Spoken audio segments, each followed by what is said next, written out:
You're listening to Life Check Yourself with life coach, transformational leader, and dating and relationship badass, Marni Batista. Every week, you'll get the raw truth from top experts and real people on the important life and love issues you want to know about. So if you're ready to life check yourself in your relationships, your career, and the areas of your life that matter most to you, and you're not afraid to be called out on your, stuff, then you're ready for what's next. Life Check Yourself with Chris Gillis. Masculine energy and the Valentine's Day gift dilemma solved.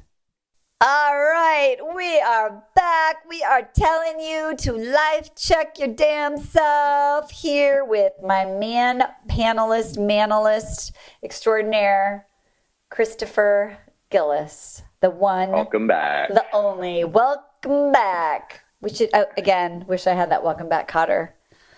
Welcome back. You're dating yourself. No one knows that. Well, maybe you're I am dating myself, and I don't give a shit. That's right, babe. Yeah, baby. Okay. We are here. I mean, I saw the funniest freaking meme. I think it was in the core, which has become Bachelor Nation in a nutshell, our little private groups, about me going into premiere night without having a single week off since June 2021. Oh, yeah. Katie, Paradise, Michelle, Clayton. That's me and Chris Gillis right now. We're like, shit, man, we haven't had a break from this Bachelor nonsense in freaking June 2021. It's been a long go, but totally. We were there last night or the other night for the premiere of I keep calling him Colton. Clayton. Wait, that's something. Clayton. Isn't it funny how ABC? I think it was kind of genius of them because there were so many people like you. Well, fucking half the Bachelor Nation's like, I'm never watching this again. Blah blah blah. But they did such a good job not to give us a chance to develop any other hobbies or watch any other shows or get any other, to break our our habit, right? Our habit. They've been training us. Boom boom boom. It's like fuck. And before we could find something, start playing pickleball on Mondays. They got us watching. We got us back to our diet of things. I was going to say, I did like, for those of you who don't watch the show, I swear we're going to talk about some actual dating shit in like 2 minutes. But I did like having a professional host rather than the two amateur hostesses. I really appreciated that he knows what he's doing. And it was just so much less of a distraction. No, for sure. Yeah, no, you're right. That was good. I also, I was telling your man that although Clayton, I think, is such a nice, obviously, kind of a forgettable, but just a sweetheart. I think they did a good job, as they always do, dude. We got to find somebody, the psychologist, whoever it is who picks these people. They always end up picking like the most awesomely hot messes to like expose and cause a shit show, even from like the calmest, nicest dude. So I do think we're going to have a fun season and have lots of good stuff to talk about. I think so too. And also we were trying to figure out which Disney character he looks like. And someone said Gaston. Yeah. But didn't you have somebody else that you thought he was like a doppelganger for in the Disney kingdom? Mustasa? No, who's the king? No, that was Jafar. That was the last of Jimmy. Okay. Somebody said he looks like a thumb. There's like a Disney movie where there's like a walking thumb. And it's really fun, and it really actually does look a lot like him. The dude's a badass though. He's another 6'5" stud. All the girls are like, I don't know anything about him, but I'm so turned on. Again, you always talk about they're like, oh, I'm all over. They're obsessed with him already without knowing him again, which makes for awesome TV, not awesome. However, let's just jump right into this though, because this was like, there were two surprises for me on night one that I want to talk about. One is they set it up with Steamboat Salley, who has like ridiculous Love Island UK extensions hair. I was like, that is some Love Island worthy hair. Terrible, yeah. So fake. But anyway, so y'all think I'm judging everyone. I am. But I just can't help it because they show up like characters. They're just so caricature-ish. So anyway, she shows up. She's like very upset because this was supposed to be the weekend she gets married, and she shows up and cheating, like going to like get a little taster test of Clayton before the event even starts to tell him that, you know, she's not over her ex-fiance, and there's a whole situation there. But what I really want to talk about is how do you know you should start dating again after a breakup like that, you know?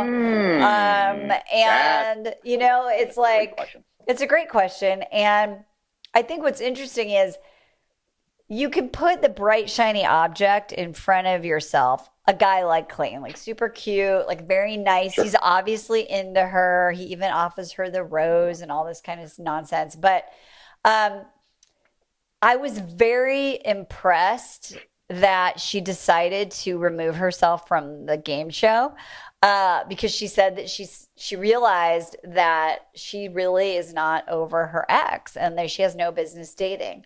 And so I was just curious, when do you think it is, you know, a signal that you could go back out there and date seriously? I think there's a difference between like, you want to start dating, just, you know, get back on the horse, get some practice, have some wild sex versus like looking for love. What do you think?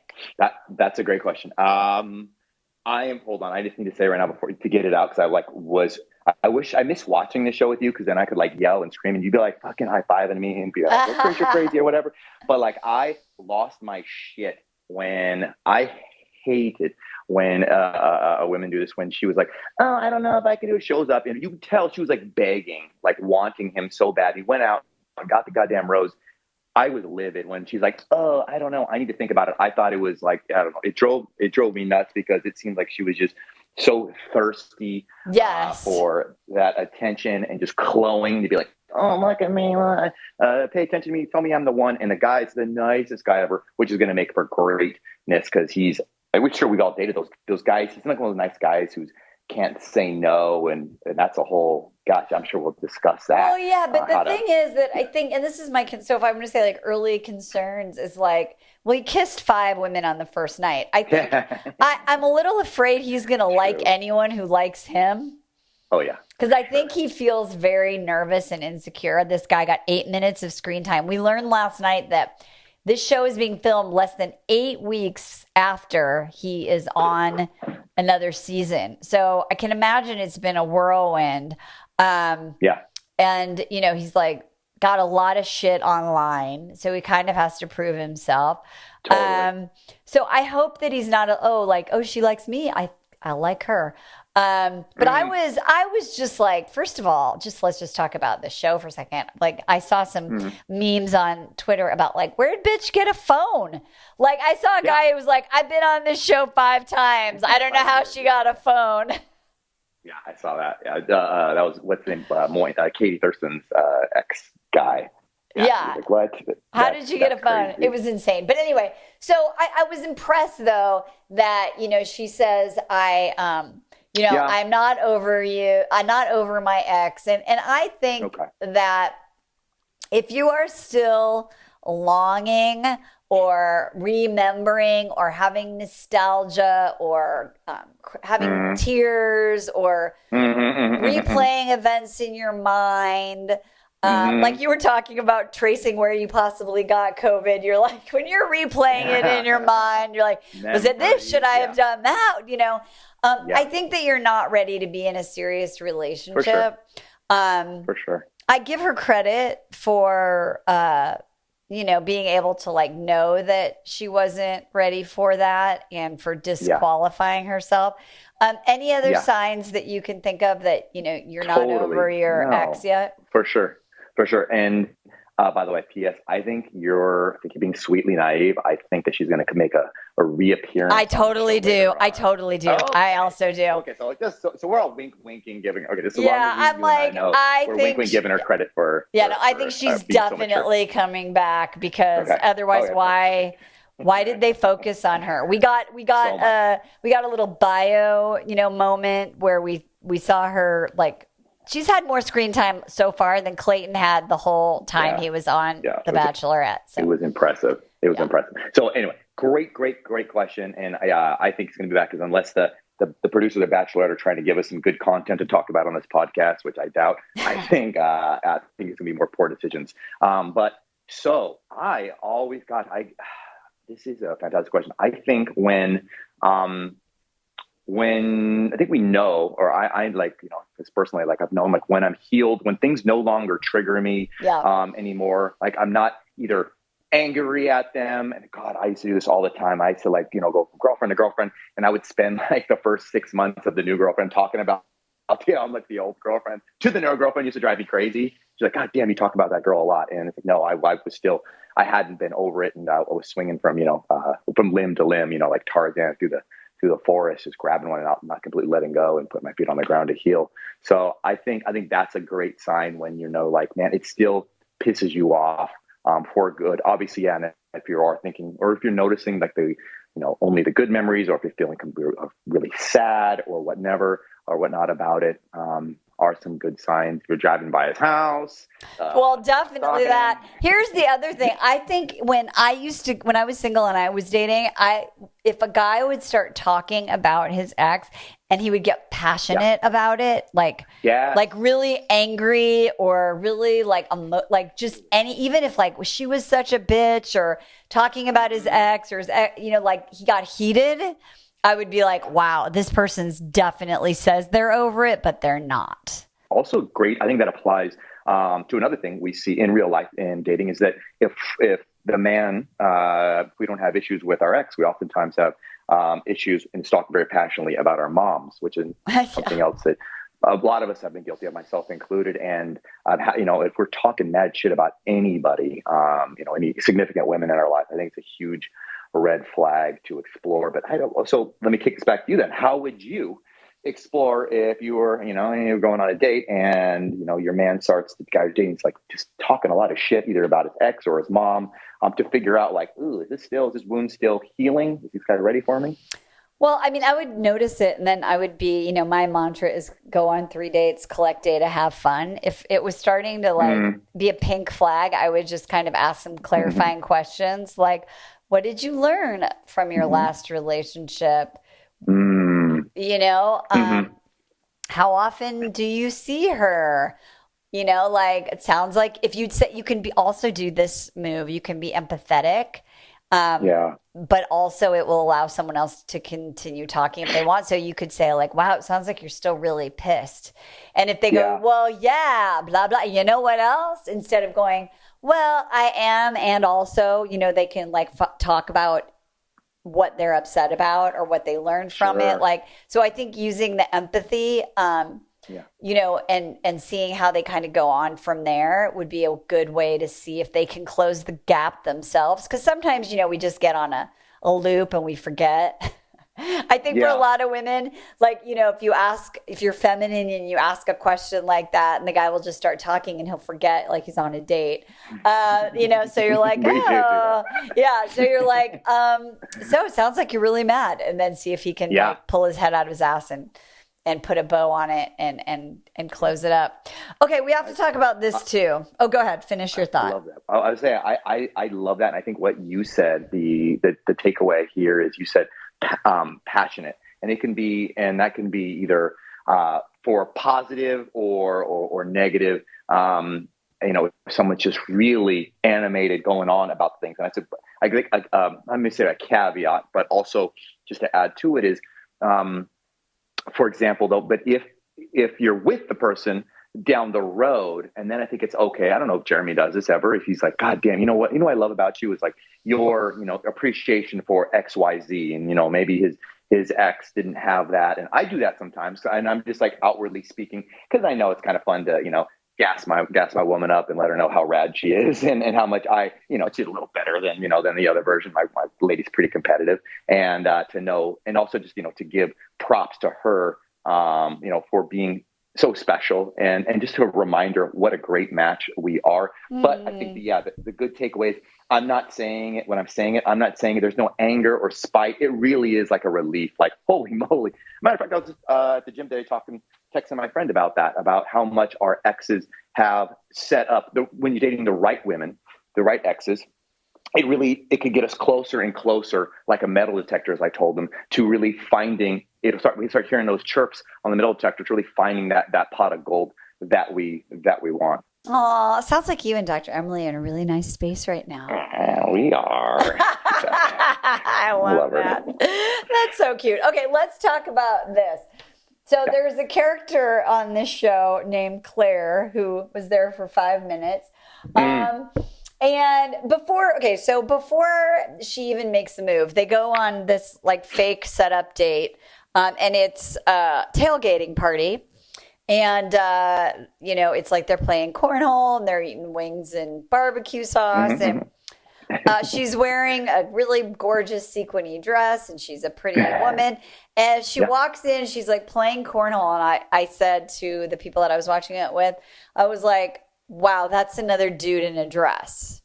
Totally. Did you get her masculine energy vibes? 100%. Yeah, 100%. She wants to be. Yeah, wants to be. Yeah, absolutely.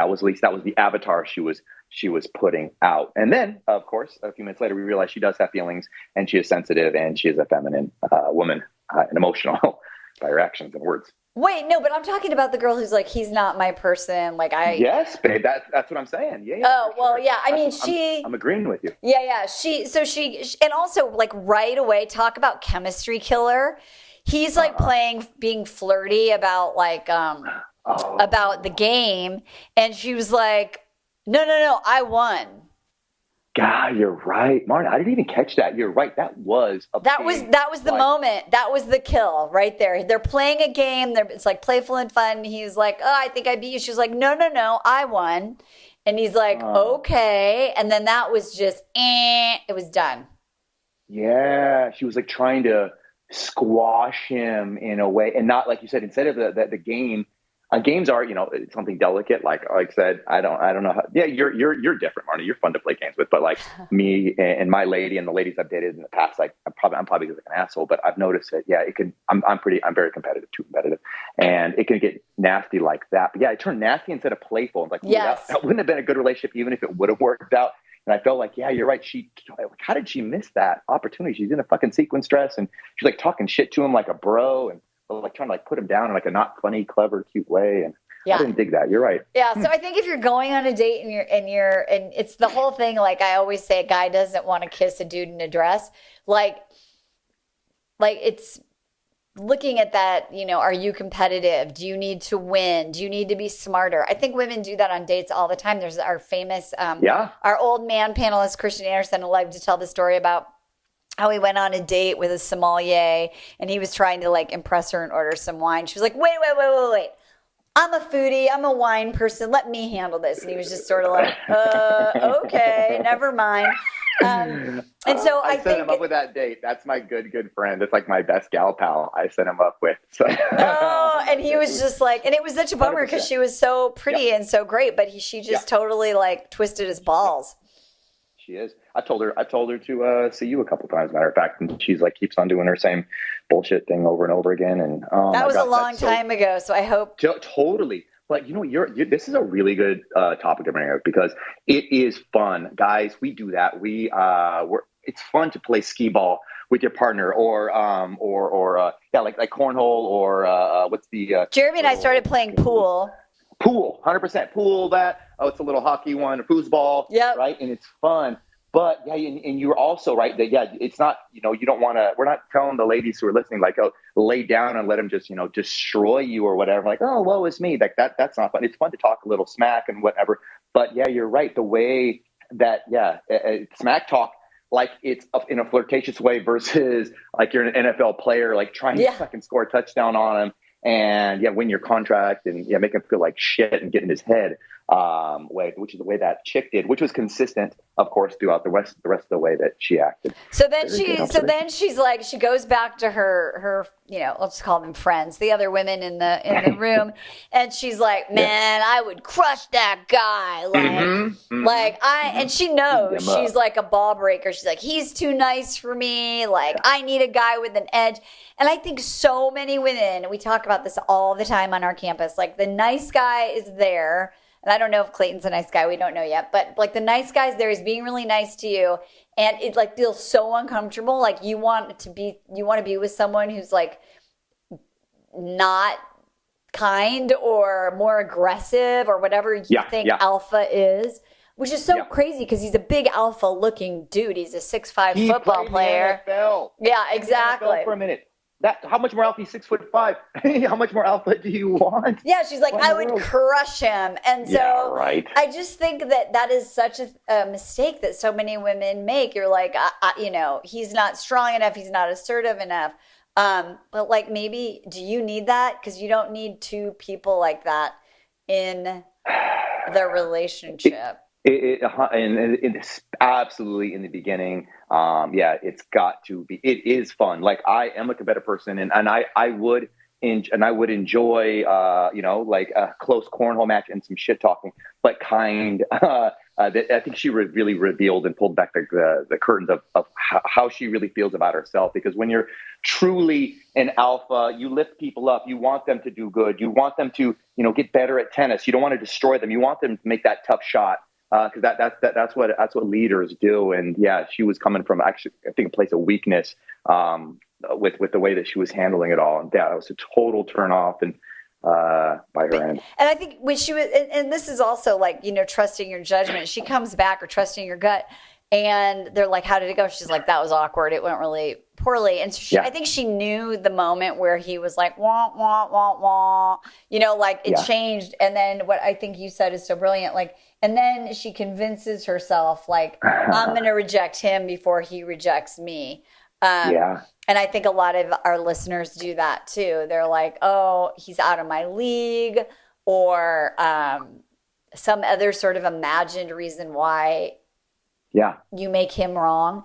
I think that one of the biggest mistakes women make, and men, but women who are listening to the show make, is that in order to leave something, you have to blame somebody. You have to make them wrong, instead of just saying like, that was awkward. I don't know what it was. Like, maybe she doesn't know that moment. She can't watch the replay yet. Yeah. Be like, I don't know. there's a misconnection. I'm kind of bummed. I don't think it's going to work. Which has been said on this show, like 100,000 times. Right. But she had to like, be like, and therefore, he's a pussy. I don't like him. And that made me a little sad for her.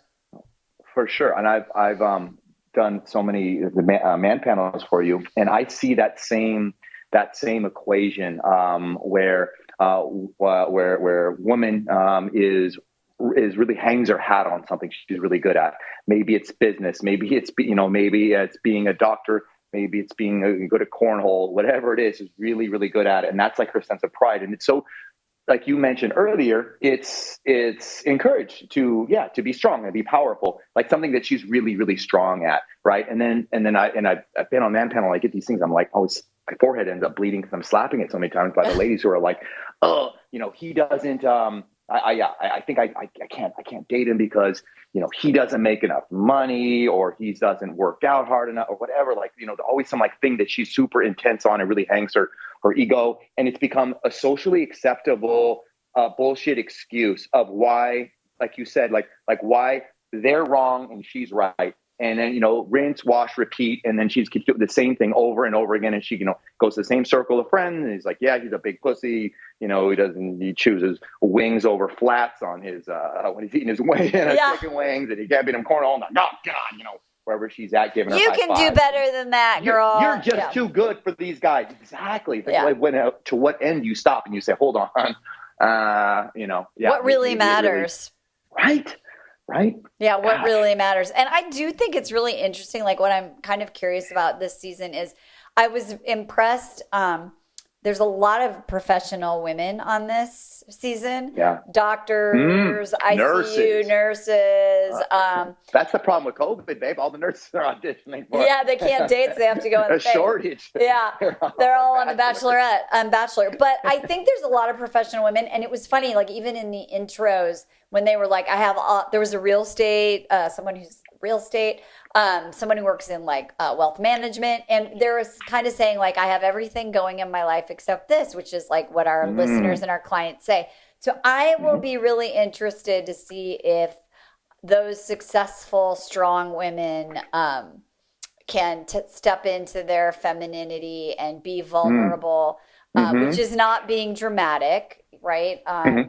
And see how that goes. So it'll be interesting. So I'm impressed possibly with the caliber. That's our drinking word game, vulnerable, on every season. But what's interesting this time, in Bachelor, it means something very different when the men are. But it's interesting, this time we're going back to being vulnerable. And then this time, it does to be vulnerable. What we're talking about here in this case is to be, God, I guess, have that divine femininity, and to know that, I guess, I don't know if surrender is the right word, but to just really embrace what she is, and to know that, like we said, I guess with vulnerability is to know that no matter what happens, they will be strong enough, but to really reveal who she is. And like what you said with, what was her name? Claire, is like, if she could have came back and said, dang, that's a bummer, whatever, I beat his ass at Cornell, I just didn't see chemistry, darn it, this is frustrating, or some sort of, truth. Instead of, like you said, that finger pointing. Such a cheap, easy way out. So annoying. All right, last thing we need. It's so easy to do. So last thing I want to talk about, because I think this is a small detail, but I also was like, what the fuck? So there's a moment where one of these women, I can't remember her name, gives this guy, Clayton, a gift, which is 100-something-year-old photo of her family. She's like, here's a token, and like, it's the only picture, and here, you keep it. I was like, Jeremy's like, I mean, shouldn't she put like some, laminate that shit before she gives it to him? And I think that this is, in the real world, this is the over gifting, the over functioning thing that women do. And I think they do it too soon. Like, I was going to wear my green shirt, but I realized I didn't go to the dry cleaner this week. Oh my God, I have to take my dress to the dry cleaner. I'll do it for you. Oh my God, I was just happened to be baking muffins and I thought I'd bring them to your office. It's like this over, like it's not matched. It's not matched. And so I felt like that was a way too big of a give for just meeting somebody. It's like a Larry David skit, Curb Your Enthusiasm. That's just waiting to be written. What an awkward over gifting thing that he wanted no part of, a 110-year-old photo that, and he fucking crumples it and puts it in his pocket. I know, we were joking. We're like, I hope the PA who gets that, like, takes good care of it. And hopefully he just gives it to the PA who gives it back to her. So what kind of gifts then? Because, man, we're notorious for this. And I have friends all the time, and I'm always telling them, hey, dude, I don't know if a dozen flower. Actually, I've been guilty of this as well, because everybody has different love languages. But yeah, you're right. So, it was a kind. I know the gesture was pure. It's just too awkward, too much. You have to match their energy. Match their energy. Well, right? What about first dates when you don't really know them yet? Don't bring a gift. If a guy brings you flowers or something or a gesture like that, I think that's super sweet. Don't be like, it's too much. Because I've also seen women be like, oh my God, it was too much. He like brought me a flower, or he said I was pretty 12 times.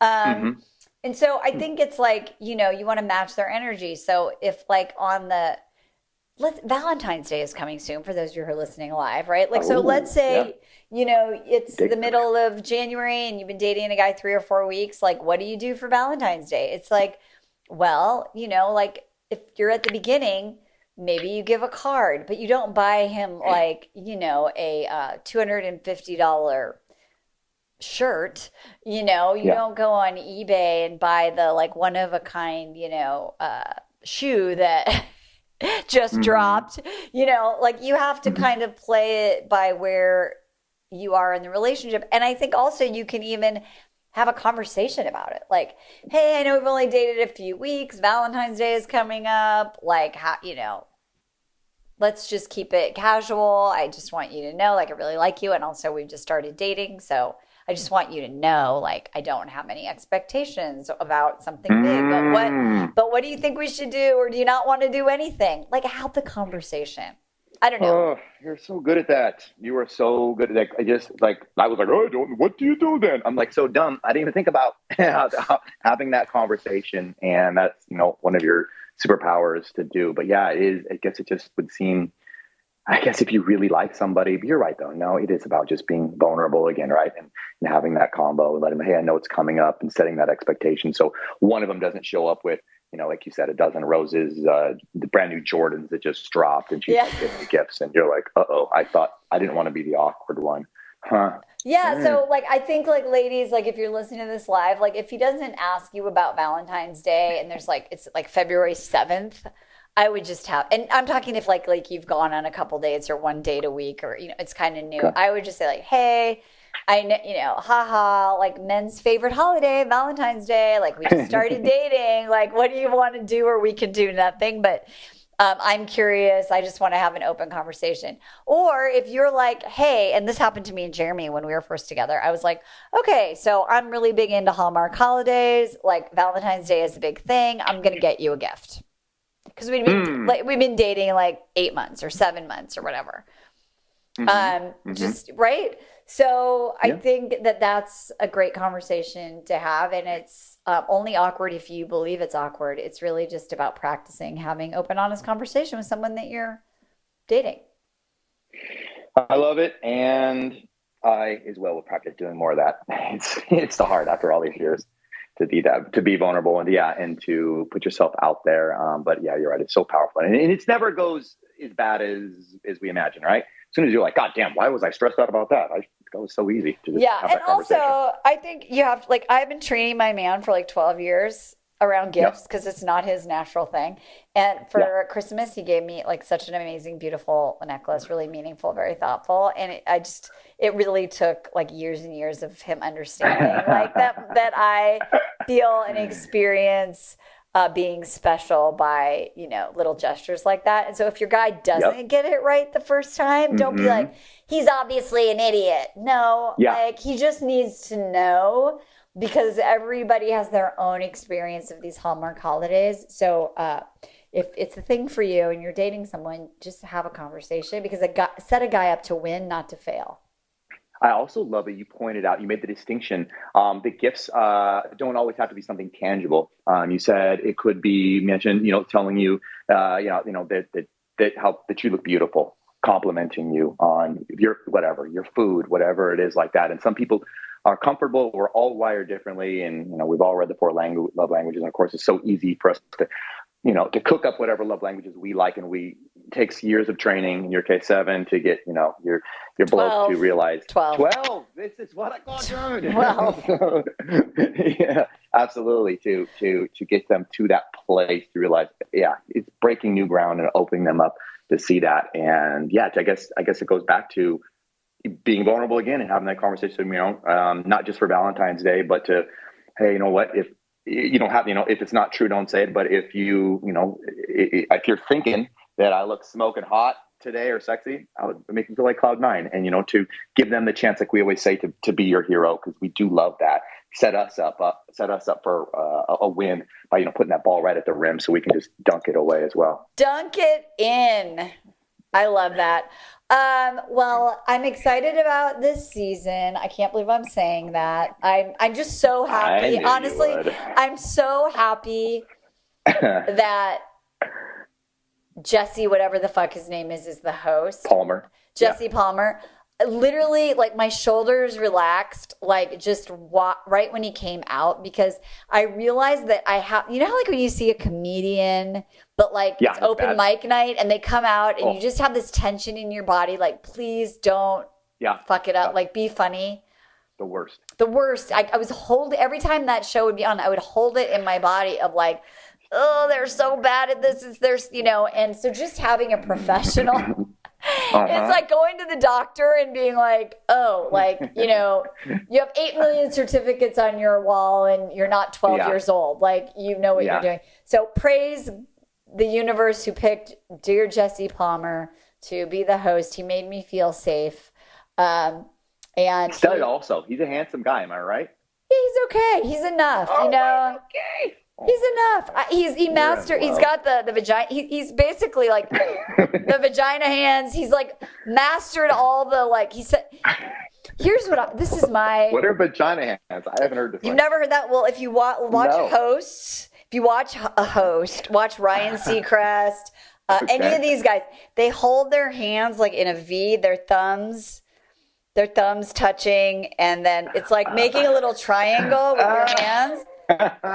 Craig Chimay, our producer for Ignite Your Life, and he's done a lot of our video stuff. He was a professional host. He told me it was called vagina hands. So you do that, and then you lift one up and you gesture, and then you go back to vagina hands, and then you gesture with your left hand and you go back to vagina hands. And so he's got that very, very well. He's a professional, and so. Oh my gosh! I like that. Okay, that made me feel safe. Okay, I love it. I also I learned a new word. Is it? Maybe sound right. It's a jump hug. So you know how they always do that? The jump hug. Yep. But it's called like a hooju or a hujo, whichever. I'm sure I'm getting those the vowels right there. That's their patented where they run up there and they wrap their arms around them and do that. They make them do that. Yeah. I also learned last night that the lead for The Bachelor makes $100,000 just for being chosen. Is that enough? Are they in it for the right reasons? We'll find out this season on The Bachelor. Chris, I love you. You're amazing. Love you too. And ladies, whatever you do, listen to this episode. Are you doing some of this shit? Whatever you do, don't forget every day, life check yourself with some self-compassion and some love. All right, we'll talk to you next time. Bye-bye. Hey, thanks for tuning into today's show. So if being in an intimate relationship in which you feel 100% seen, heard, and accepted by a high-caliber man is a priority for you right now, and you're interested in seeing if you're a fit for working with me and my team at Dating with Dignity, here's what I want you to do. Just head over to DWD VIP, that's D as in dating, W, D as in dating, VIP.com, and book a call to speak with my team. We'll get on the phone with you for about 60 minutes, and you'll get crystal clear on what's stopping you from finding true love right now. We'll also take a look at what you want to create, what you want your whole life to look like when you're able to finally be fully expressed as a woman in a healthy relationship with an incredible guy. And if we can help you get from where you are right now to where you want to be, we will show you the fastest path possible that makes sense for you to do that. We help smart, successful women all over the world solve this one missing piece in their life so they can finally have it all. So to see if we can help you do the same thing, head over to DWDVIP.com. I'm Marni Batista, and let's talk soon.